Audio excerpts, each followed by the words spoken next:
Hello friends, कैसे हैं आप सब। मैं आज आपके लिए लेकर आई हूँ मैगी से बनने वाली बढ़िया सी dish bread Maggi rolls. Maggi एक ऐसी चीज़ है जो बच्चों से लेकर बड़ों तक हर किसी को पसंद है, पर कभी कभी वही मैगी खा के हम बोर भी हो जाते हैं।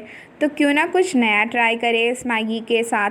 इसी सोच को ध्यान में रखकर मैंने ये रेसिपी खास आप सभी के लिए डिज़ाइन की है। देखिए कितने क्रिस्पी और क्रंची रोल्स बने हैं, देखते ही मुंह में पानी आ जा रहा है और बहुत ही फटाफट बन जाते हैं। घर में हमारे जो अवेलेबल सामान होता है बस उसी में ये बन जाते हैं। ब्रेड, मैगी, ये सारी चीज़ें तो हमारे घर में होती ही है। तो आप भी ये वीडियो एंड तक देखिए और ये रेसिपी ज़रूर ट्राई कीजिए। तो बिना देर गवाए शुरुआत करते हैं आज की रेसिपी को। हेलो फ्रेंड्स, मैं हूँ स्वाति और आप सभी का स्वागत है सात्विक्स किचन में। पहले हम इसकी स्टफिंग बनाएंगे। उसके लिए मैंने यहाँ पर 2 बड़े चम्मच तेल गरम कर लिया है और उसमें मैं अभी डालने वाली हूँ 1 कप बॉईल किए हुए मटर, और इसे अच्छे से हम स्टर फ्राई करेंगे जब तक कि इसका मॉइस्चर जो है वो निकल नहीं जाता। अगर आप चाहें तो और भी इसमें सब्जियां डाल सकते हैं, जैसे कि कैप्सिकम है, कैरेट है, पर मैंने सिर्फ यहाँ पे मटर लिए हैं।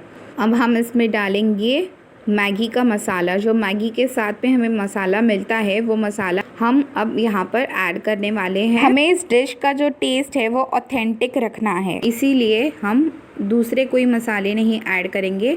अब हम इसमें ऐड कर रहे हैं मैजिक मसाला, जो मैगी का मिलता है। किसी भी जनरल स्टोर में आपको आसानी से ये मिल जाएगा। ये पूरा नहीं डालना है, उसमें से थोड़ा सा बचा के रखना है। वो क्यों, वो मैं आपको बाद में बताऊँगी।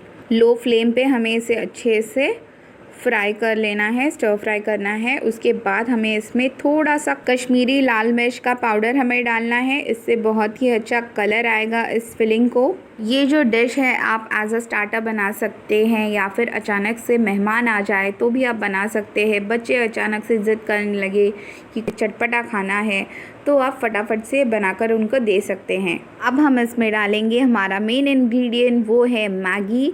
मैगी को मैंने सिर्फ पानी में बॉईल किया है, इसे बहुत ज़्यादा कुक नहीं करना है। थोड़ा सा इसमें कच्चापन हो तो भी चलेगा, क्योंकि बाद में हम इसे डीप फ्राई करने वाले हैं। तो अब मैं इसे अच्छी तरीके से सौटे कर लेती हूँ। ये देखिए बहुत ही अच्छी तरीके से सौटे हो चुका है और मैंने यहाँ पर अभी नमक ऐड किया है। नमक ऐड करते वक्त एक चीज़ का ध्यान ज़रूर रखिए कि जो मसाला हम यूज़ करते हैं, मैगी का मसाला हो या फिर मैजिक मसाला हो, दोनों में नमक थोड़ा सा होता है, इसलिए नमक आप कम ही डालिए। मैगी और जो है मटर उसके हिसाब से ही डालिए। अब हम इसे ठंडा कर लेंगे। अब हम इसके कवर की तैयारी करेंगे। उसके लिए यहाँ पर मैंने 2 बड़े चम्मच कॉर्नफ्लावर लिया है और उसमें हम थोड़ा सा पानी डालकर उसकी एक स्लरी या फिर जो पेस्ट कहते हैं वो बनाएंगे। अगर आपके पास कॉर्नफ्लावर नहीं है तो आप मैदे की भी पेस्ट बना सकते हैं, लेकिन कॉर्नफ्लावर से जो क्रंची इफ़ेक्ट आता है वो मैदे से नहीं आएगा। अब हम इसमें डालेंगे 1 चुटकी नमक, बहुत ज़्यादा नहीं ऐड करना है, और उसके साथ हम डालेंगे ये जो बचा हुआ मैजिक मसाला जो था, अब हम इसमें डालेंगे। इससे क्या होगा कि जो आउटर कवरिंग है इसकी वो ब्लैंड नहीं होगी, उसमें भी बहुत ही अच्छा टेस्ट आएगा। ये देखिए ये पेस्ट बनकर तैयार है। बहुत ज़्यादा पतली भी नहीं है और गाढ़ी भी नहीं है, मीडियम कंसिस्टेंसी की है। इसके बाद हमें यहाँ पर ब्रेड के स्लाइसेस लेने हैं और उसके जो एजेस है वो हमने कट कर लिए हैं। अब हम एक ब्रेड लेंगे और उसे बेलन से जो है उसे अच्छी तरीके से रोल करेंगे। इससे क्या होगा कि हमारे जो रोल्स है उसे बहुत ही अच्छा शेप मिलेगा।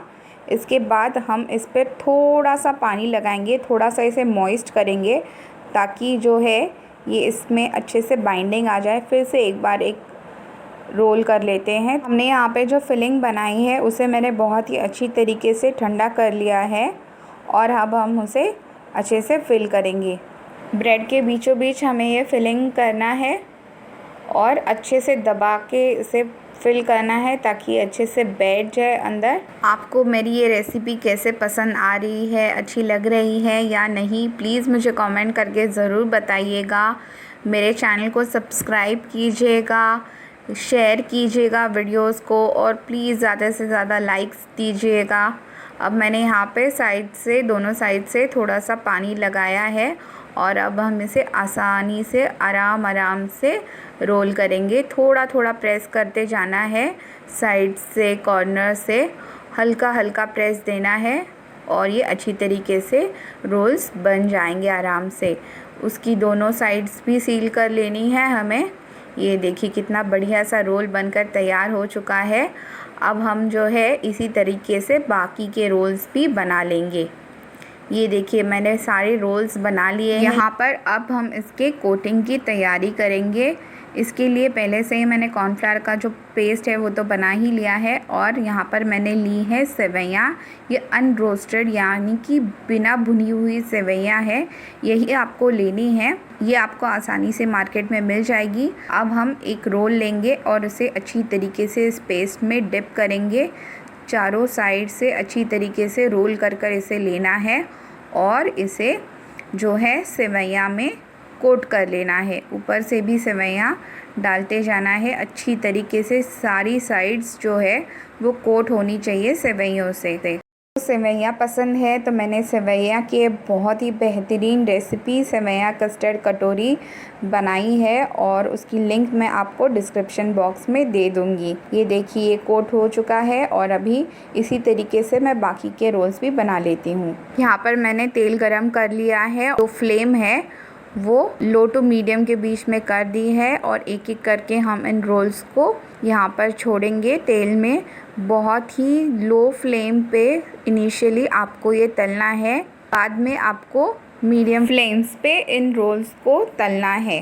पहले हमें एक ही साइड से इसे अच्छी तरीके से फ्राई होने देना है और उसके बाद लगभग 3-4 मिनट बाद हमें इसे टर्न करना है। तब तक थोड़ा थोड़ा सा ऑयल जो है अब हमें इस पर छिड़कते रहना है। अब ये एक साइड से फ्राई हो चुके हैं, देखिए कितना बढ़िया गोल्डन ब्राउन कलर आ गया है। और अब हम इसे दूसरी साइड से भी फ्राई करेंगे। आराम से इसे टर्न करना है, नहीं तो सेवैयाँ निकल जाएंगी। लगभग और 5 मिनट तक हमें इसे अच्छी तरीके से फ्राई करना है। आप इसको काफ़ी सारी चीज़ों के साथ सर्व कर सकते हैं, जैसे कि ग्रीन चटनी है, केचप है, या फिर मेयोनीज़ के डिप्स बना के आप इसको सर्व कर सकते हैं। ये देखिए ये अभी बनकर रेडी है, बहुत ही अच्छा क्रस्ट आया है, क्रंच भी दिख रहा है यहाँ पर। अब हम इसे सर्व करेंगे। मैंने यहाँ पे इसे केचप के साथ सर्व किया है और थोड़े से हरी धनी के साथ इसे गार्निश किया है। फिर मिलेंगे एक नई रेसिपी के साथ, तब तक के लिए बाय बाय।